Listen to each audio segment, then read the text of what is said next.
arvostelua.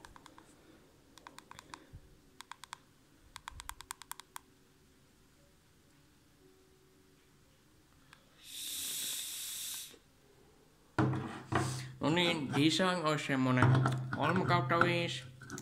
Sitten maku.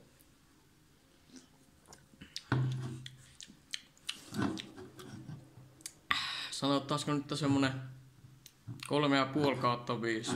Ei kyllä maistunut niin hyvälle kuin 7 vuotta sitten. Sitten loppuna haju. Ei tontti oikein haise millekään, joten en voi arvostella näin kuvia tunnelmiin.